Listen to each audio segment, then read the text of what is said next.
Good morning and welcome to a bit of a combo of planning your advertising campaign and looking at some of the rules and regs that will keep your campaign in advertising in Facebook looking a little healthier and a little bit more compliant. I'm Dante St James.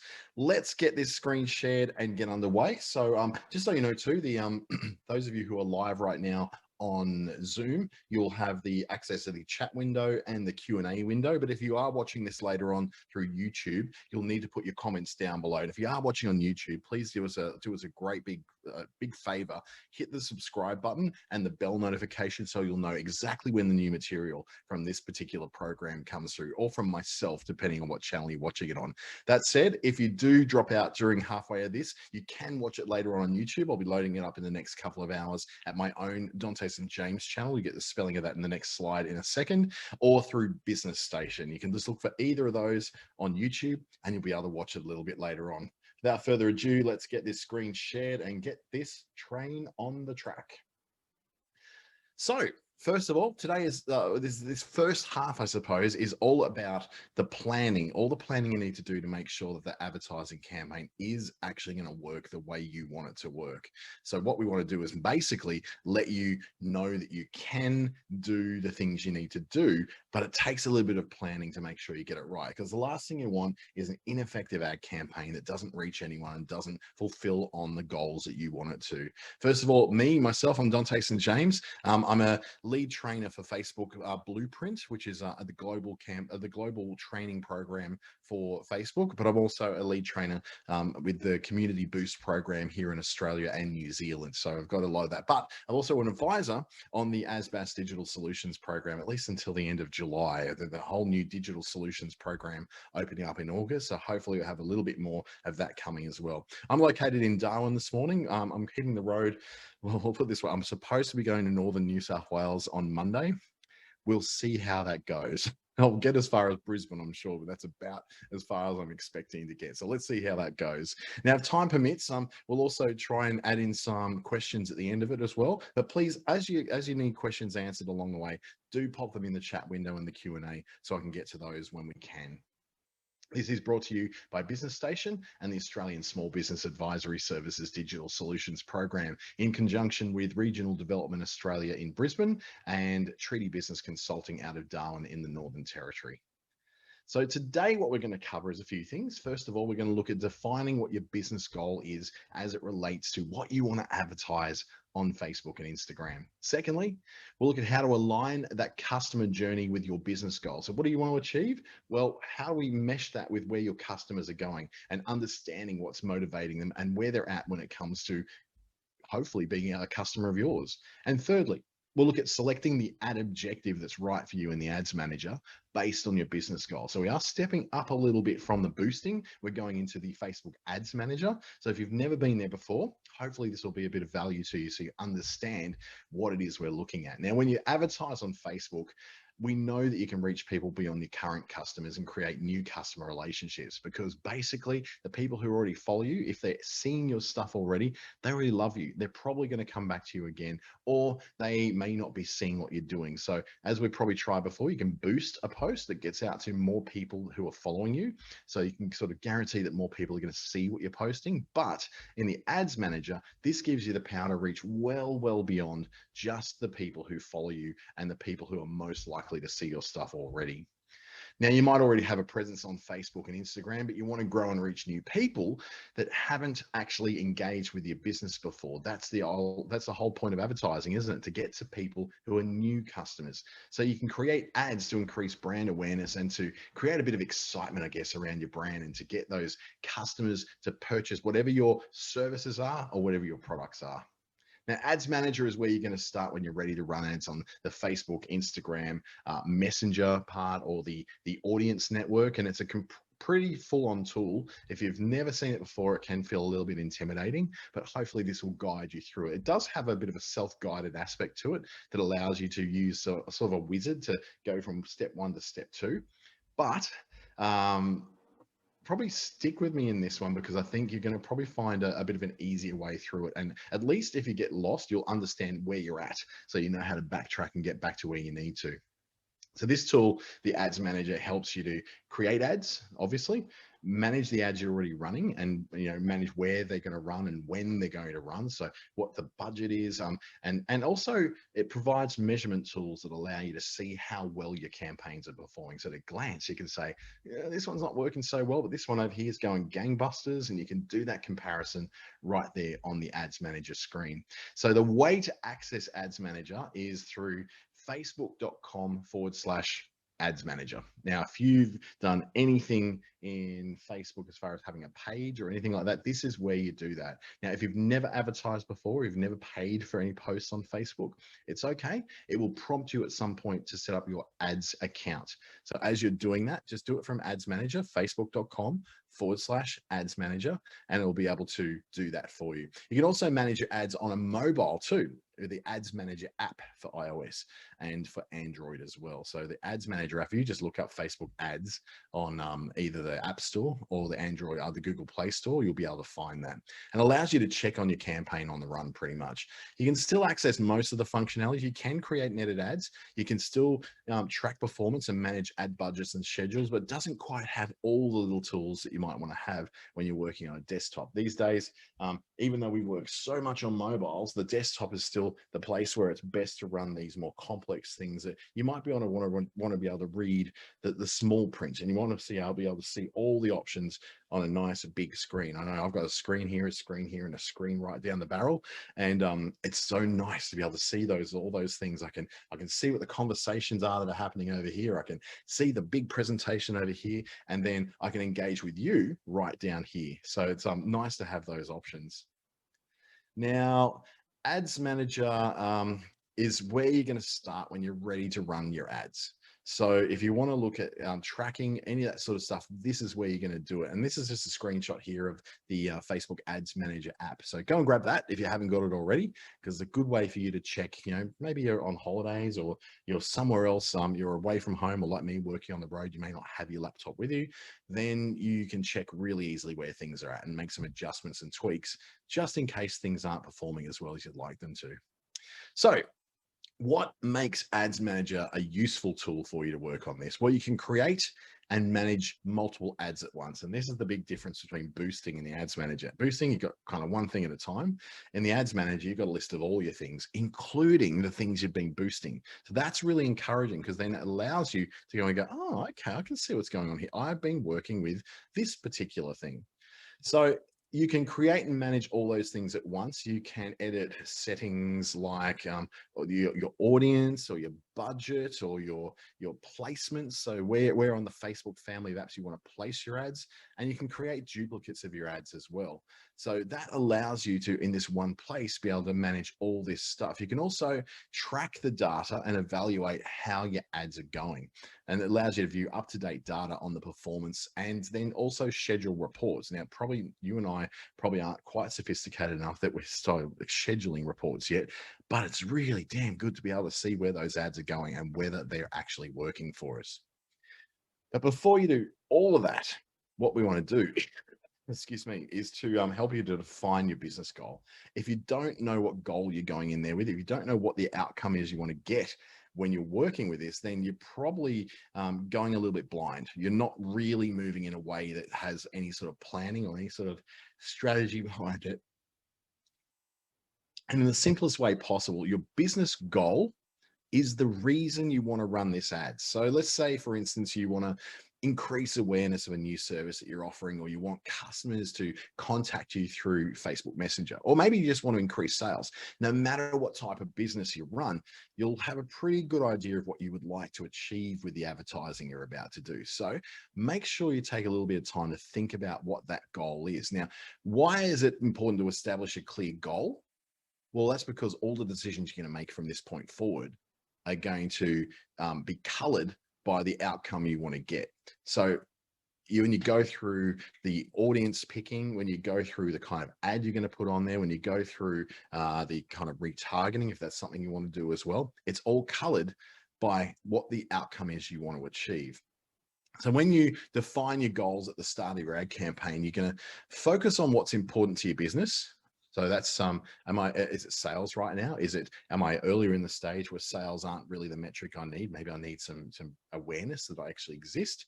Do I need people to be able to chat with me, because that's how my sales funnel works? Or you need to understand what you want to accomplish, what you want to, I don't like the word accomplish. I want to go, what do you want the outcome to be? What do you want the end product to be from your marketing efforts? And then also sort of it's aligning it with what you're actually able to do with your team and the restrictions you've got. Now, you may not have a team. It's probably just you.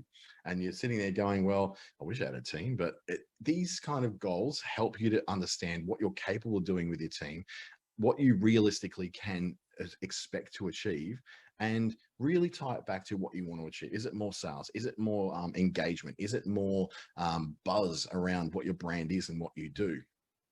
So what we use is what we call SMART goals.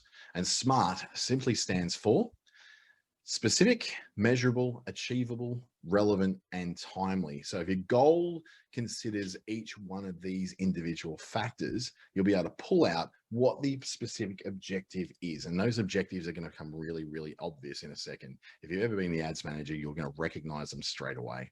So let's take a closer look at each of these little elements a little bit more. So if your goal should be specific, it's also going to be easy to understand. So for example, your goal might be that you want to sell 100 products, or get 200 new subscribers, or generate 20 qualified signups for, say, your newsletter or your product. That is a specific goal because it has a number attached to it. And it's not anything that's vague. It says, I want to sell 100 products. I want to get 200 new subscribers. I want to get 20 qualified signups. There's no guesswork on what it actually means. It means what it exactly says there in black and white. Next, you look at the measurable side. You think about the kind of measures you're going to use to evaluate whether you achieve that goal. So they should be things that are quantifiable. There should be things that can actually be measured. So sales, for instance. So we wanted to get 100 new product sales. Well, then that's measuring it using sales. It might be measuring it using revenue, the actual money that came into your bank account, or the number of new customers, or the number of visitors to your website. These are things that can be measured in numbers. So you set a number, then you measure in a number. Next, we look at what is realistically achievable. So you've got to be realistic about what you want to achieve, because the reality is you've got a limited budget, you've got limited reach. Your product isn't for everybody necessarily, or it might be for everyone. It might be for at least a few people who, might see some value in what it is you do. Or you might go, you know what, it's actually achievable for me to have the ability for people to go, yes, we can actually achieve this outcome with a $50 a month budget. So be realistic. Look at and ask around what others have done in your situation. If you're in business support groups, if you've got a mentor, if you've got a business coach, if you've got an ASBAS Digital Solutions advisor who you can talk to about this, or even me if you like, just to know what is realistic. What can you really expect to accomplish given the limitations that you've got? Next, we look at adjusting those goals to your business to make sure they do align with your strategy. They've got to be relevant to what you want to achieve. If you want to get 100 new subscribers to your newsletter, then is what you're doing going to realistically look for that? So if you're just going, I want traffic to my website, that doesn't necessarily line up with extra subscribers to your newsletter. But maybe something like traffic to a particular page of your website, which is all about the features and benefits that come with subscribing to your newsletter, that would be a much closer alignment with what you're trying to carry out. And it's got to be timely. You've got to set a timeline. Finally, those goals have to have a start and an end date. And this will help you record milestones along the way. And it lets you achieve what you want to achieve within a time frame. If you don't have a time frame, it's like any old project that goes on. And I'm sure there's been projects in your town, or home builds, or new buildings in your town. I know there's a few in mine that really show you the problem when hard deadlines are not set. If you set deadlines, it gives you goals. When you've got goals, you've got something to stretch for. Now, you may miss those deadlines. That's fine. Sometimes that just happens. But if you don't have a deadline at all, you're going to put it off and put it off and put it off and put it off. And I've done this myself so many times, and you'll end up achieving nothing. We don't want to do that. We want to actually get somewhere with these businesses. So to get started, You're going to ask yourself those questions. What needs to be done? Can it be measured? Is it achievable? Does it make sense for the business? And when will it be done by?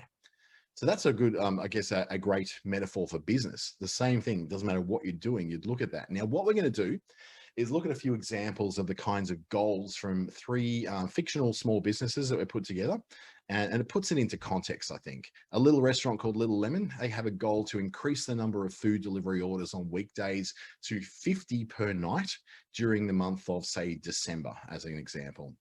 Secondly, we've got Lucky Shrub. They're a garden design firm, and in the upcoming year, their goal is to generate 20 email and phone number signups for project consultations. Now, Lucky Shrub decided that 20 is achievable. They've seen this from the back experience, and it's also how much they can actually manage in their team. They don't have a limitless team of people to do all these consults, so they need to do what they think they can manage in that time. Now, the team also knows that it takes time to nurture these relationships with clients. So they need to have a goal that, and for lead generation, that seems to be the next step, but is not too quick, not too slow, but just right, a bit of the Goldilocks zone.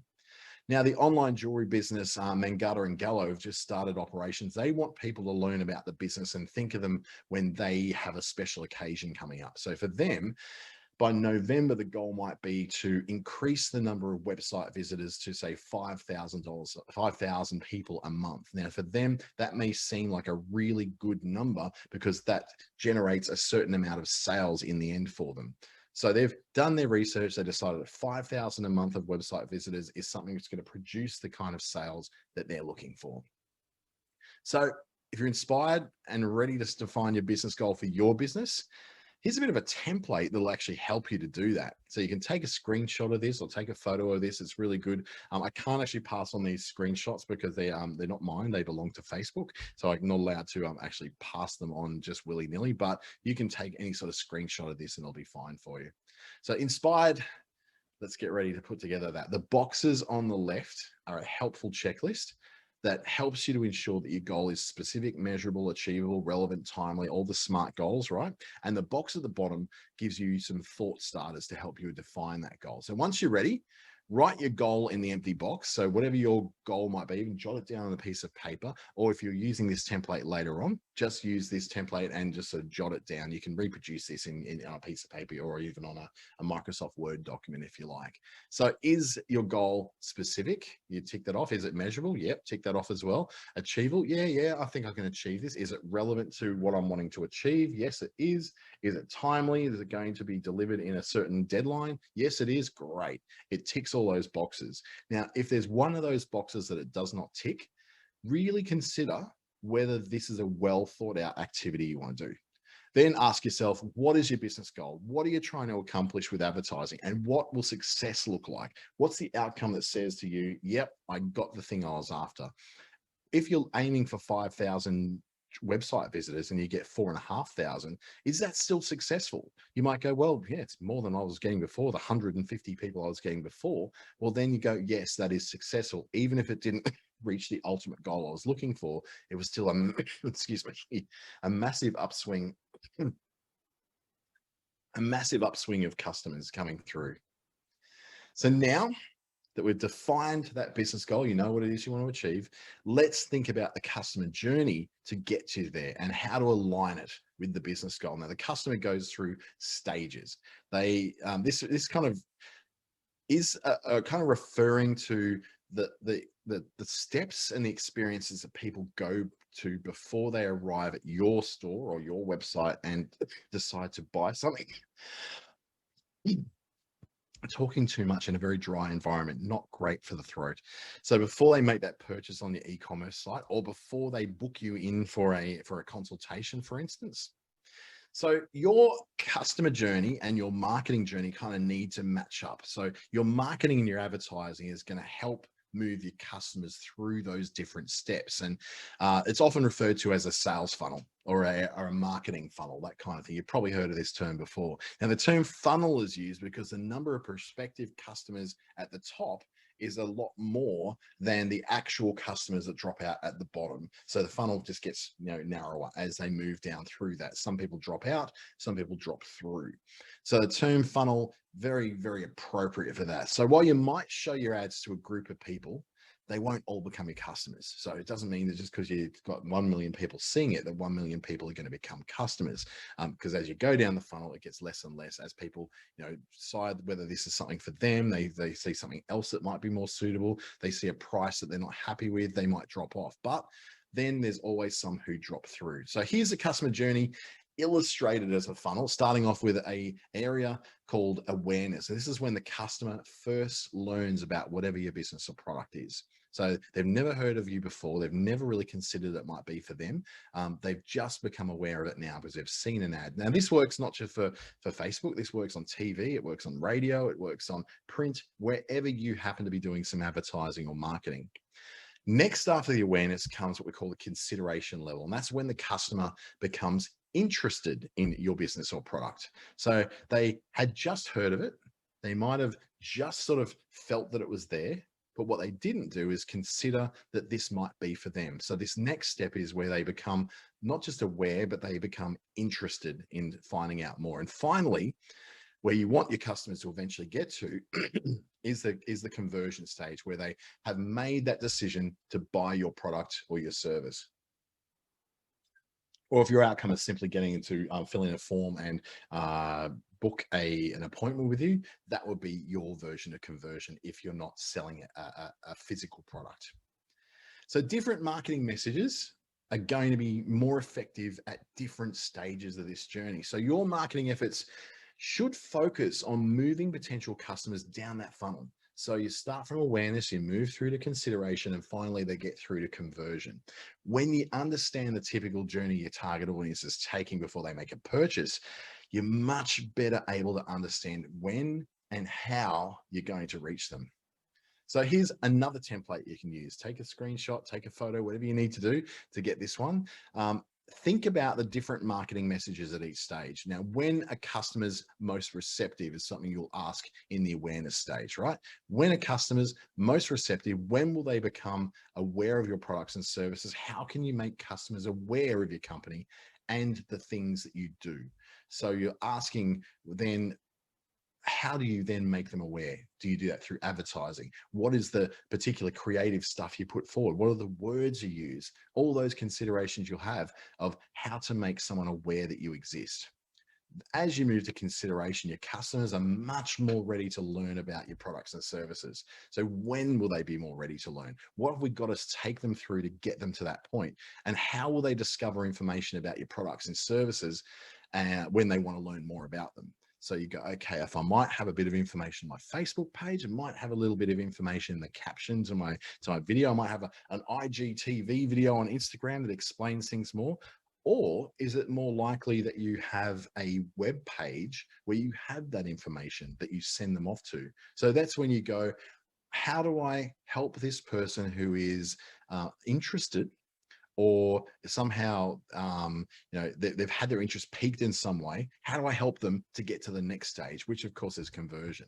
This is where, when you ask the question of when will customers be ready to learn more about my products and services and actually buy them, when are they ready to make that sign on the dotted line? When are they ready to actually buy the thing? And then how can you entice customers to make a purchase? What will it take? Now, I think all of us have shopped online at one point. We know that there's little tricks and tips that go along with that. And if you say, for instance, go along to a online shop or online store, you'll see people who often put up things like, hey, before you go, sign up for our newsletter and get 10% off your first purchase. And that might be enough to get you across the line, because let's face it, if you're spending $1,000, saving $100 is actually a nice saving indeed. Then, how do we put these messages together? So let's look at the examples using those three businesses. So we had the Lucky Shrub, we had Mangata and Gallo, we had Little Lemon as well. So at the awareness stage of the customer journey, you want to reach as many people in your potential target audience as absolutely possible. So you'll share things like imagery of your products, you'll share services that will prompt people to learn more. You might also include a bit of general information maybe about your business and some basic descriptions of what you do. So you're not looking to go, hey, buy my stuff now. What you're doing is, hey, you may not have actually realized it, but there's a way to heal this nasty throat of yours. And it's not COVID, by the way, I've had tests. It's to heal that nasty throat of yours using our great honey, lemon, and ginger tea mix that is easy to prepare and will soothe that throat and make you feel better in no time. Or you say something like, for instance, did you know that there's over 1,000 people in Australia who've never ever heard of the ability to be able to keep their dentures fresh and healthy for longer? Well, you can reach those. So it's something which is a did you know, or something engaging, something that's going to get their attention enough for something they may be interested in, but have never shown necessarily an interest in before. Now, once people are aware of the business, then you get to focus on the specific things about your products or services that are benefits to those people. So this is your chance to highlight how your products and services differ from competitors, or they might differ from similar products, or something that's going to set your product or service apart, because it's inevitable that people are going to shop around. That's the whole point of this awareness, consideration, conversion. And awareness, they never heard of you, didn't know what they did. At the consideration, you've now made them, or someone's made them interested enough to go and shop around. So at this stage, you're going, well, what is it about me that's, either better than the competitors, or a better value proposition than the competitors, or has something that's different enough that I can say, here's my thing. Now, it's not going to appeal to everybody, because let's face it, we all want to get as much money for our time and products as we can. But sometimes people just aren't willing to pay that amount of money. So those bargain shoppers may not be for you. They can go off to the next person who's got the lower price. You want the people who are then much better suited to what you want to actually make out of it. And in the final stage, that conversion stage, this is where you'll want messages that encourage purchases. This is pure promotion. So things like buy now, before the end of the month you get free shipping. Buy now, you get 10% off your first purchase. Book now in order to get the early bird special rate. So things that are actually enticing people over the line who are already aware of what you're doing. They are considering it up against all the other things. If you're selling say a workshop for $200 to attend, right? You're up against everything else that person may want to spend $200 on, not just other workshops and conferences. You're up against every possibility. Who knows? They might want to buy a $200 jacked up air fryer that doubles as a microwave and a bread baker. They might have this. They might be looking to buy a night's accommodation in a hotel. You're up against everything they possibly do. So you are highlighting here what are the reasons why they should spend that $200 with you. So let's look at some examples. We've got Mangata and Gallo. So they sell luxury and diamond engagement rings, and the business has a storefront. So they do have an actual bricks and mortar storefront, but most of their sales actually happen online. This is a big turnaround for a jewelry store, I'm sure. Now, Mariana's the owner and the lead designer. She sells her jewelry directly from the site, but also from that shop front. So it's all about jewelry that's unique, once off, custom, not a lot of repeats, and diamond engagement rings, because what kind of jeweler would you be if you didn't provide that kind of stuff? So Mariana knows that she has customers at pretty much every stage of that journey. So she considers different marketing messages to move them along that funnel. So at the awareness stage at the top, Mariana might post images of all the types of rings that they produce on their Facebook page, and especially on their Instagram. This sort of thing really lends itself well to Insta. So they're posting all the different types. They're just pumping out stuff that's all about the rings, because who doesn't like to see a photo of some beautiful jewelry, right? At the consideration stage, she might post a few testimonials from couples who explain why they purchased engagement rings from her particular range. She might also share pictures of different diamond cuts and educating on people on what the cuts and the settings are, particularly those that are very unique to her. So it might be, for instance, a Valentine's Day theme, because Valentine's Day might be on its way. Now, at the conversion stage, Mariana might provide a promotion for a Valentine's Day sale, or maybe free shipping for the purchases that are made in February. So it's getting there in time for Valentine's Day. Now, I don't know, in these days, you might want to run that in January, because shipping's taking a lot longer than it used to. And thanks to Sydney's lockdown, some things are taking even longer now. Hopefully Melbourne doesn't go down the same path again, because that's the biggest point of entry to Australia for all cargo is through Melbourne. So we really, really want to make sure that those things keep running. Now, back on topic, this is what her customer journey template will look like. So if it's based on these different marketing messages at the three different stages of Mariana selling her stuff, she'll go, well, at the awareness part, that might be the beginning of January. And she's going to post photos and videos on Instagram of all the rings in her range with a Valentine's Day theme, because love it or hate it, Valentine's Day is the biggest day of the year when proposals are made, people get engaged. At the consideration stage, let's say mid-January, so the testimonials from the customers and different engagement ring styles with a Valentine's Day theme, those things will come through on the ad campaign. Then finally, at conversion, we've got the Valentine's Day sale with a free shipping offer and maybe even a discount of 10% off the engagement rings and that free delivery as well. So you're getting in there just in time to make sure that there's that 2-week delivery time. Personally, if I was doing an engagement and buying a ring online, I'd be giving myself a lot more than 2 weeks delivery time just between you and me. Being in regional Australia, everything we think is going to take a couple of days. It's like those cute messages from Google when they want us to sign up for a Google My Business account. They'll say, oh yes, it's going to take 6 days to arrive. I'm like, oh, that's so cute. 6 days to arrive. Try more like 6 weeks. Now you define your goal and you've explored the customer journey. It's time to build your first campaign. The first step to creating an advertising campaign is selecting your campaign objective. This is why we've done all this work up to this point to define what it is we want. If you want to follow along an ads manager, feel free to open up facebook.com/ads manager. You can open your account and click on the green or blue, depending on the version of Facebook you're using, create button in the top right, or it could be in the top left of your screen, again, depending on which version you're using. So remember that customer journey funnel we looked at, those 3 stages, the awareness, the consideration, the conversion. Well, in the ads manager, the Facebook ad objectives are also divided across these 3 stages, the awareness objectives, a list of consideration objectives, and a list of conversion objectives. Awareness objectives help people to learn about your products and services, often for the first time.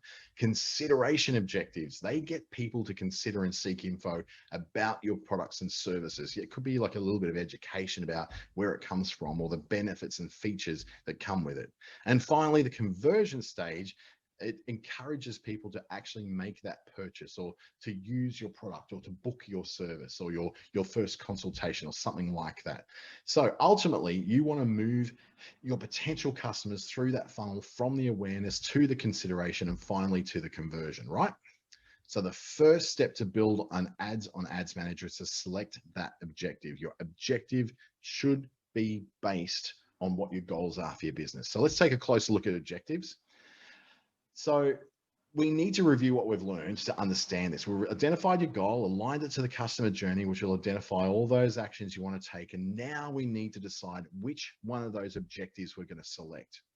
So first of all, we identified, yes, this is what we want to do. We want to be in the awareness or the consideration or sign part of this customer's journey. Secondly, we said, this is what we want to, these are the actions we want to take for the customer. We want them to either do, sign up to a newsletter. We want them to click on a link. We want them to, fill out a form to book an appointment with us, whatever that happens to be.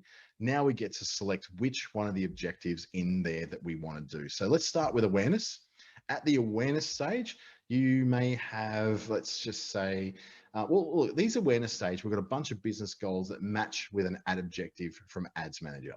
So if you want to say, for instance, show ads to people who are most likely to remember them. Excuse me, ads to people who are most likely to remember them. Then your business goal will be to map to the brand awareness objective. So if you want people to remember your name, fame, you want to live forever, well, then the brand awareness one is what you're going to have. If your business goal is to show your ad to as many possible people as you can in your target audience, whatever that happens to be, then you want to map your goal to the reach objective.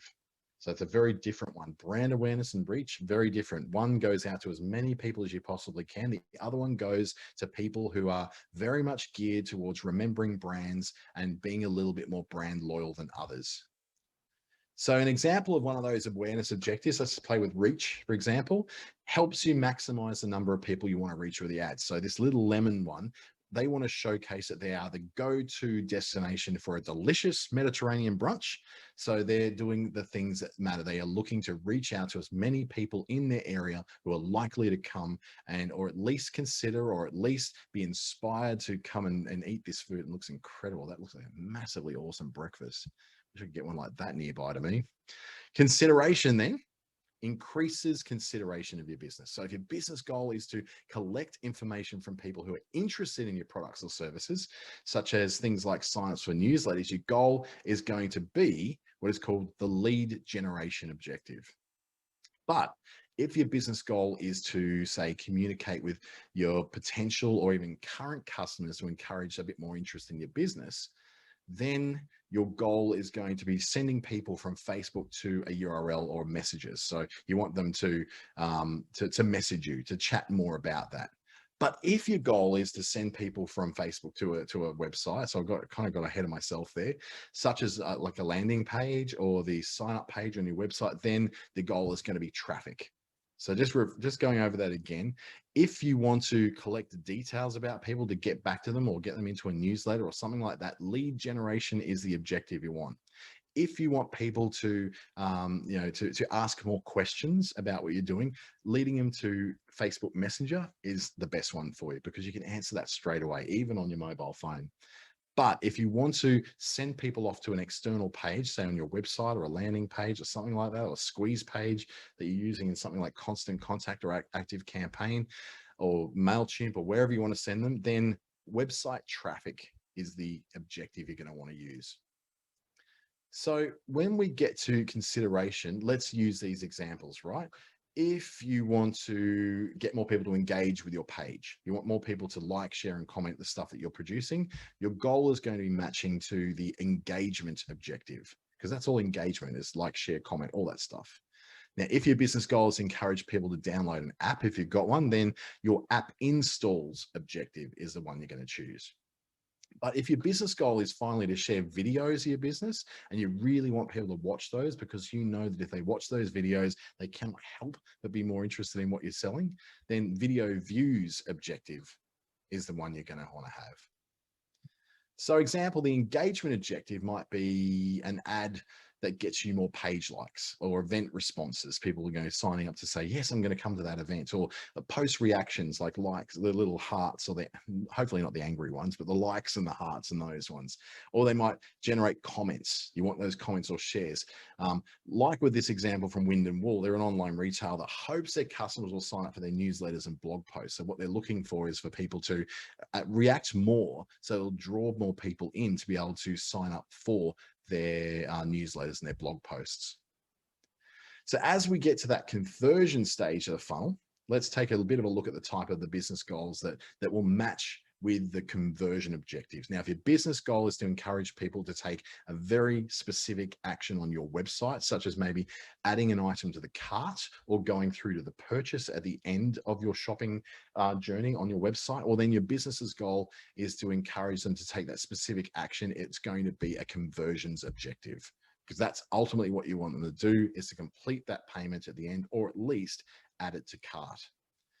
But if your business goal is to increase sales from your catalog, so your catalog is a collection of items that are in your Facebook shop, then you need to map to the catalog sales objective. A little bit different from the conversions, because what you're wanting them to do is very different. One, send them to the website with the aim of you will buy that thing now. The other one is you will consider a whole lot of things to buy.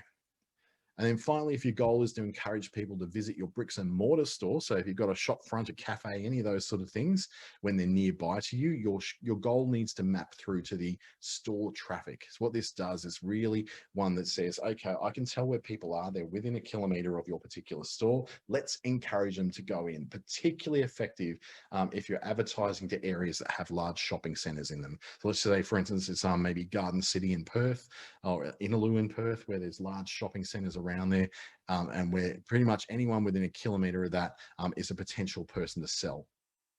Or it could be in Brisbane near Garden City in Mount Gravatt, for instance, or maybe Indooroopilly or Carindale or Chermside, any of those major shopping centre areas. In Northern Territory, could be people in Casuarina, which is where the major shopping centre is. You want to get people who are at that shopping center or nearby and likely to go and walk in the store.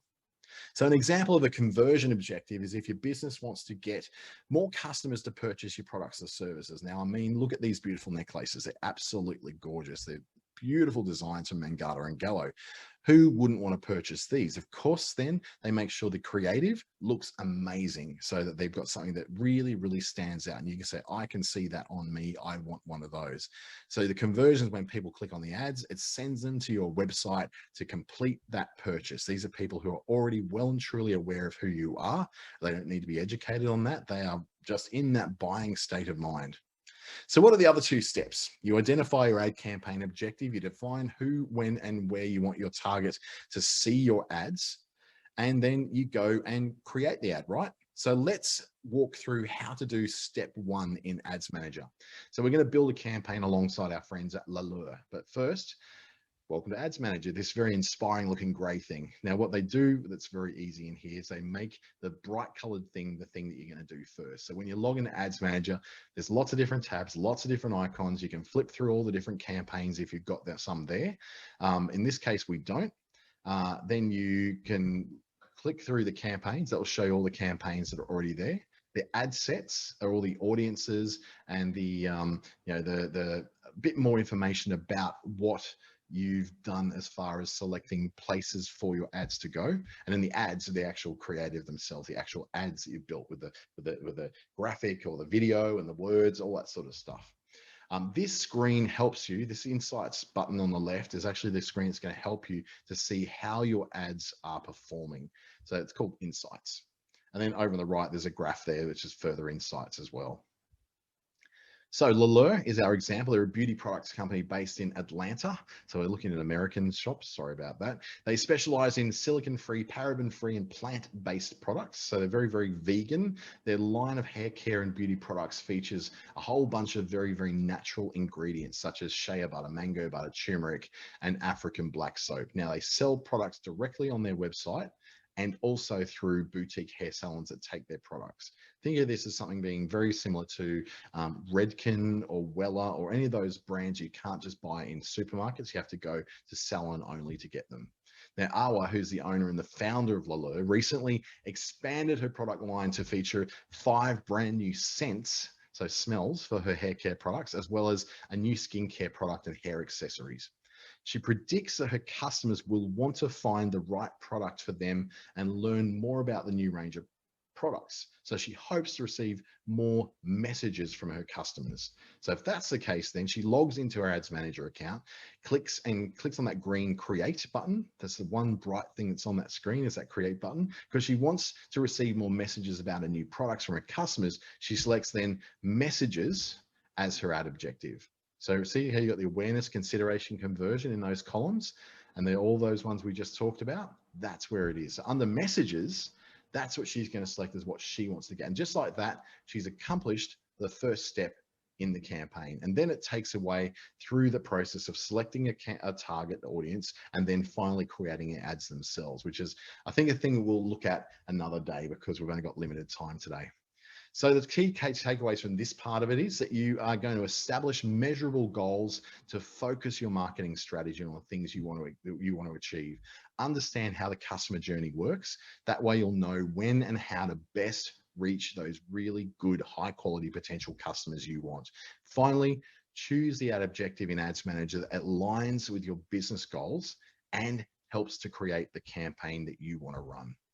So I'm going to flip over very quickly to another screen because we have to change the one that I'm going to present to you, which is now all about the do's and don'ts of advertising. When I say the do's and don'ts of advertising, I'm talking about, the ability for people to sometimes mess up their ad campaigns because they just did not know that they were doing something that was wrong. And I thought I'd throw this one in here because I think it's vitally important for you to understand before you make a mess of things and get things like your ad account banned or your page banned or anything like that. We want to make sure you're doing the right thing.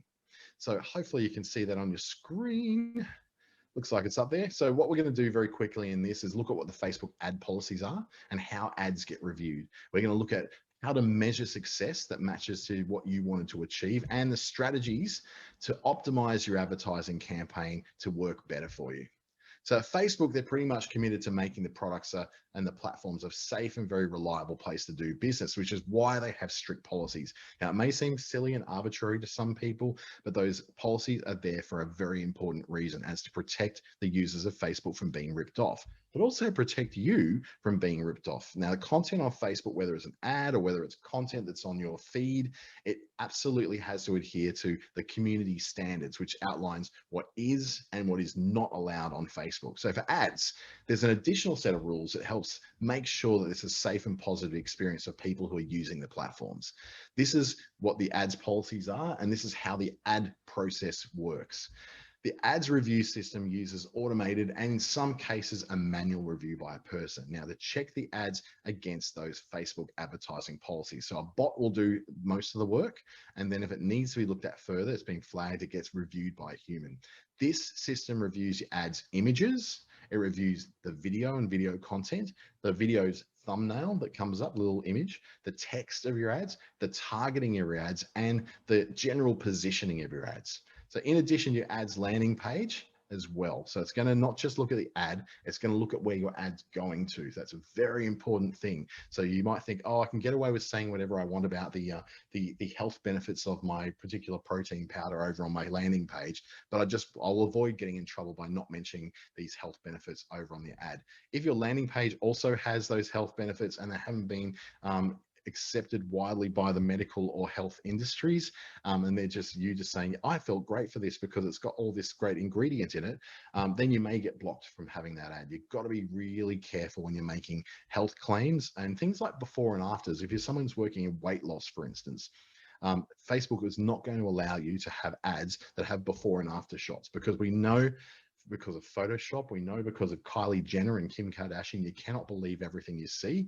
And before and after shots are usually not true. They're usually lying. And we've been pretty much, it's like once you've been bitten by this, and Facebook has been, they've decided, you know what, we're just banning that kind of ad altogether. But it also means that you can't have that kind of ad then showing over on your landing page, because it sees that sort of image showing in your landing page. It'll go, man, you're just trying to get around us. We know you're just trying to trick us. So before the ad goes live, it needs to be reviewed. Now that can take 5 minutes. It could take 24 hours, depending upon whether there is stuff that doesn't seem right, if it's a little bit suspect.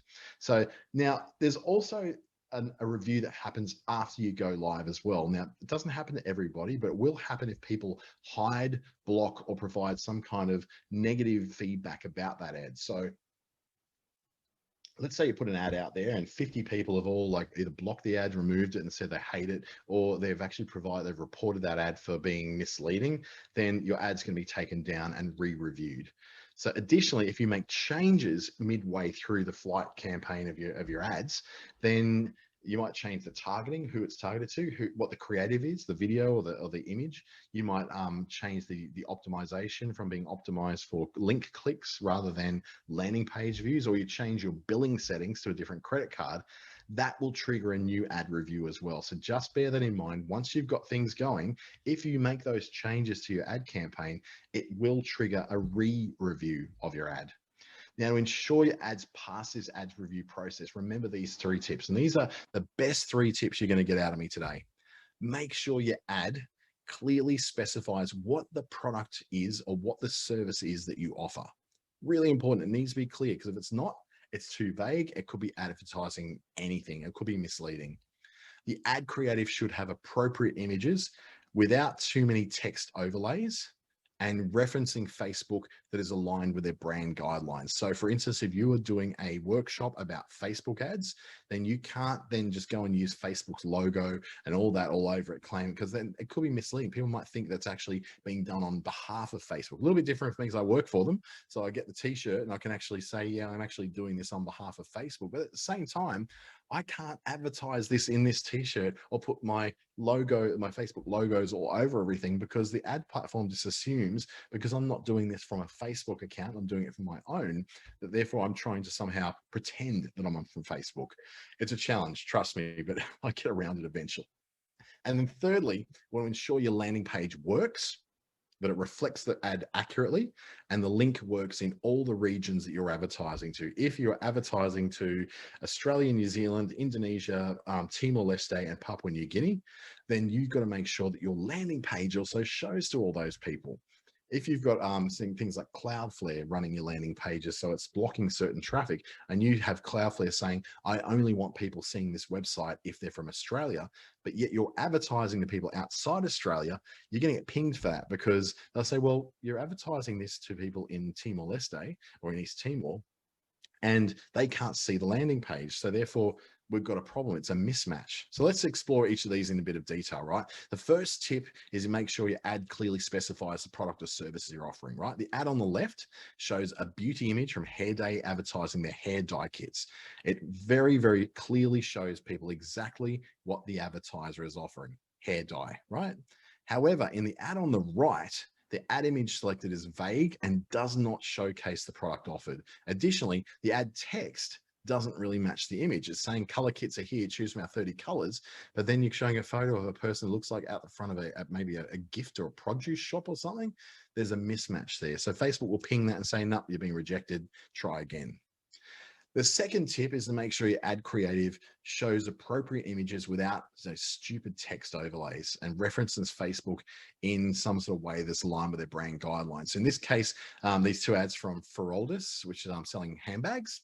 The ad on the left clearly shows the single image of a tote bag. There's no text on top of the image, and the ad shows appropriately the ad creative. It says, check out our newest line of tote bags, and it shows an actual tote bag.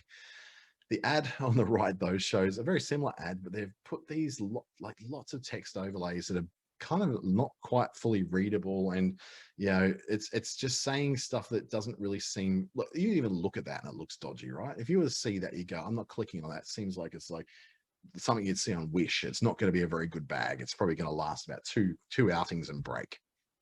The last tip is ensuring your landing page works and accurately reflects the ad, and the link works in all the places where it needs to be. So the ad on the right, it takes you directly to a function, on the left, sorry, it takes you directly to a functioning website.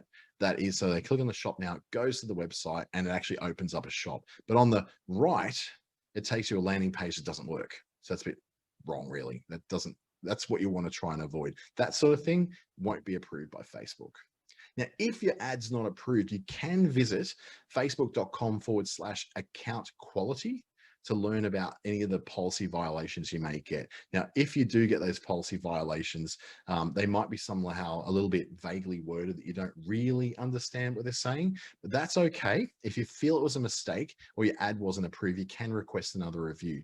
But be very careful with these. Make sure before you request that review that you've gone through the Facebook ad policies and the community standards, just to make sure there's nothing in there you may have missed, because you'll only get a couple of reviews, and then what they might do is block your account. So if you're constantly just requesting review after review after review, you haven't read those things, and you are still actually violating a policy or two, then you may get your ad account banned, which is very annoying. And they may even say, look, you're obviously not really understanding what's going on here, and you're not really even trying to make this, we're just trying to force something through, we're just going to block your account. So edit what you need to edit before you then resubmit the ad for another review. Please do make sure. It's so worth it. Before I do any major ad campaign, I spend half an hour reading the community standards and the ad policies, just to make absolutely certain that I'm not violating something. And sometimes those community standards will change depending upon new big issues coming up with things like bullying or weight loss, or mentioning the word COVID, or even the word mask these days. If you're selling a face mask that is like a moisturizing face mask as opposed to a COVID face mask, your ad may get picked up automatically as trying to sell something of a medical type, when all you're really trying to do is trying to soften people's skin. So there's little subtleties in there you have to be really careful with. Now, once your ad's approved, it's time to let your ad campaign run and bring your business a whole bunch of new insights and information that you can use to measure whether things going okay. So before we think about how to analyze your results, let's take a bit of a second to reflect that after you run your campaign, ask yourself, what did your ad look like? What was the audience for your ad? how long did you run your campaign for? And what was the total spend of your campaign? So you understand what those things are. So based on that information, you can then test against how your ad campaign is doing, in whether it's successful or not. So once you've planned, remember, advertising is a continuous process. So after you've established the business goal, right, you'll create your campaign plan, which consists of a number of Facebook ads campaigns you might want to test and run. After you run those campaigns for some time, you're going to get results that you can customize and save. So once you've run them, you go, yep, I've got the results. I'm going to save these, what I've set up, because that's something which works. I might want to use it again later. And based on those results, you can then optimize what's going on in there. You can to meet whatever the goal is you're trying to achieve. So if you're optimizing that goal, you're taking what you've learned and saying, okay, I'm going to tweak and change things from the data I've learned to make it run better. Your marketing objective is going to guide the choices at every step, really. So if you ask yourself, what do you want your advertising to do for you? Before you look at your campaign data, take a bit of time to revisit what that goal was that you set in the first place. Remember, in the very beginning, we're talking about what do you actually want to achieve. So what you'll do is evaluate your results based upon the ad objective that you've got. So remember, when you start building an ad campaign, to make sure you have a goal, we know that, and the goal is going to help you to identify which of these metrics we're going to look at that are going to matter to you. So based on your business goals, what metrics do you look at? Let's explore some of those that might be meaningful to you. If your focus is on increasing brand awareness, for instance, let's go back and brand awareness, you're looking for the number of impressions per thousand, the number of impressions and the cost per 1,000 impressions, or CPM, which M is like the Roman numeral for 1,000. So if your focus is on increasing brand awareness and reach, your success metrics you most likely want to look at are the number of impressions, that's the amount of people who have seen it, and the amount of people who it was shown to, and then the cost per amount of people that have been shown.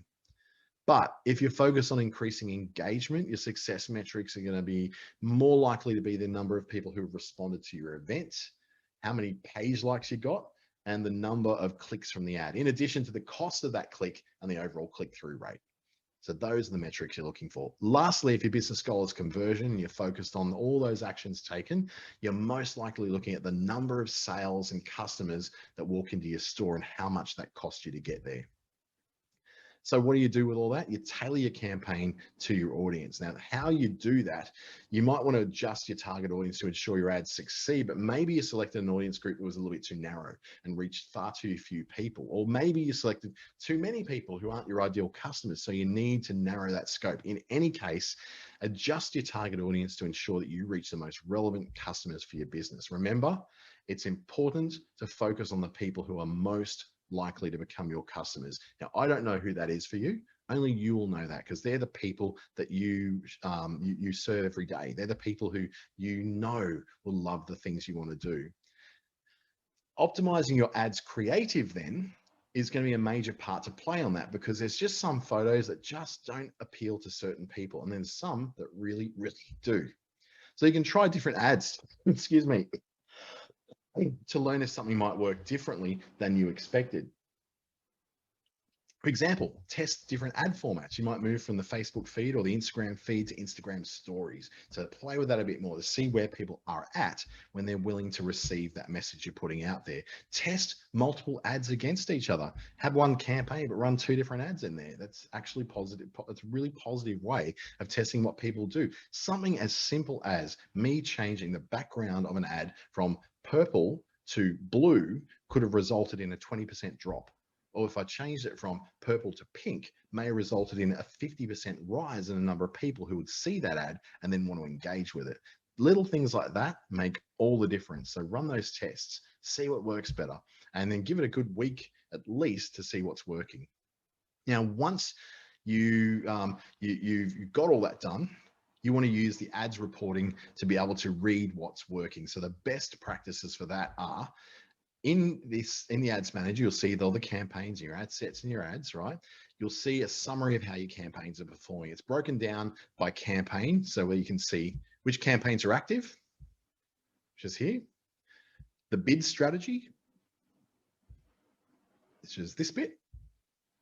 The budget that you wanted to spend, the results that are based upon the objective you set. So if you set post engagement or page likes or clicks through the websites, that's where that's going to show up. And then the number of the people who it reached, so how many people did it actually reach, that actually saw it, and the impressions it took. So in the case, you might not be able to read it in that small screen, but 419 people were shown the ad, but 308 of them actually saw it, as far as the algorithm could tell. And you can access more details on each campaign by clicking on the actual campaign. So in here, we can see the metrics all about. So that chart icon, I'll go back over on the right-hand side. That'll show you some metrics such as the performance of your ad campaign. Also the demographics, so the men to women breakdown, the age group breakdown according to those groupings, and the placement data specifically to your campaign. So was it placed mainly on Facebook or Instagram, Messenger, or the audience network, or was it a nice even mix between them? You'll probably find that most things are going to the Facebook feed, both mobile and desktop, more so than Insta and Messages, more places to put ads on Facebook than what there is on Instagram, for instance. There's a drop-down window that allows you to toggle between the different time frames, so you can view it over the lifetime of the ad campaign, or just see, say, the last 7, 14, 30 days, that kind of thing. You can look at things from a very specific date. So you can go, I want to look at this date or this date range. But because it takes time for Ads Manager to learn and sort of optimize itself, there may be some delay in the data when you view the campaign performance. So just because you don't see it in there doesn't mean it won't be there. Just wait 24 hours and that data will start to update for you. Now, in addition to the success metrics that we've been looking for, you can also get a little bit more granular about what you're looking at. So on the campaign level overview page, you can do the breakdowns divided by time, delivery, and action. And then you can break down, there's so many things you can break down in here, but I know we are very, very, very much out of time. So what I'm gonna look at here is the idea of when you run ads, it's a continuous process. So it's going to starting off with the idea that you would press play, you would run it, you'd review it, then you would adjust, you refine that campaign to make it a bit better, and then you create it all over again. So you create it, you run your ad campaign, you measure what's going on, and then you refine it. So you test, iterate, and refine your ads. So here's the key takeaways from what we've had this morning. Incorporate some strategies that build ads that comply with Facebook's ad policies. Don't try to go against it just because you want to be a rebel. It's just not going to work. Monitor and refine your campaigns based upon their performance. So look at your measures, look at your stats, look at your insights to make sure that damn thing is working. My name's Dante St James. Thank you so much for joining me this morning. I know it takes a bit of time out of your business to work on your business, but you've done really well. Good on you. I'd like to invite you to look at more of Business Station's webinars this month and book in myself and the other advisors if you've still got some time left to see how we can help you out with making your campaigns work that little bit better. I'm just going to whisper to you a couple of people who are bloody brilliant at this. Kazia McNaught in Perth is amazing at this sort of stuff. And in Queensland, you've got, her name is Renee, completely lost her last name, but her name's Renee. And she's up in far north Queensland in Cairns and is a brilliant Facebook ad strategist as well. So if you're looking for people, and myself, I obviously can do this as well. But if you're really looking for someone different for me, because you're sick of hearing my voice and seeing my big mug, then please feel free to join with those two ladies as well, because they are absolutely brilliant at what they do. So thank you again, and I hope to see you in the next one.